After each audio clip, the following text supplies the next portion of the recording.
平日大家嘅生活咁急促，西九公園就可以俾大家喺市區裏邊揾到一大片嘅綠化公共空間嚟到唞下氣啦。同香港其他嘅公園唔一樣，大家除咗可以喺呢度參加各種唔同類型嘅文化藝術節目、欣賞展覽同埋大型嘅藝術裝置，仲可以喺草地上面野餐啦、玩遊戲、隨便 hea 下，亦都可以沿住海濱長廊跑步、踩單車同埋放狗㗎。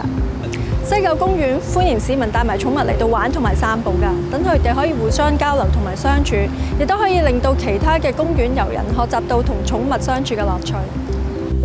大家好，我係阿蘇，我養咗佢哋都已經8、9年啦。咁我哋平時好難帶啲狗咧就去公園度玩嘅，因為大部分嘅公園都唔俾狗入嘅。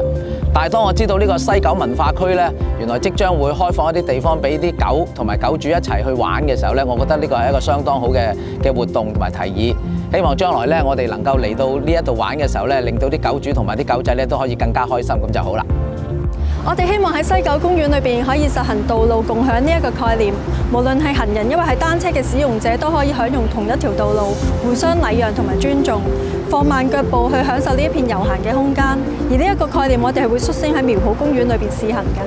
單車共享計劃喺中國大陸同埋外國都非常之受歡迎。西九文化區咧，亦都喺2014年4月起推出咗類似嘅計劃，計劃名為 Smart Bike 遊西九單車服務，等訪客可以喺市區嘅海邊一路踩單車，一路欣賞維多利亞港嘅景色，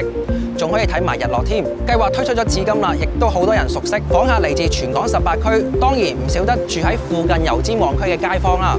咁通常禮拜6日咧，同埋公眾假期咧，我哋最多嘅就係一家大細嘅朋友仔，所以我哋都配備咗一系列嘅小朋友單車，方便佢哋租用。到咗學校嘅假期，我哋都會多咗好多青少年過嚟踩單車㗎。我哋都好期望苗圃公園開放咗之後咧，能夠吸引更加多唔同類型嘅訪客，共享西九單車帶嚟嘅樂趣。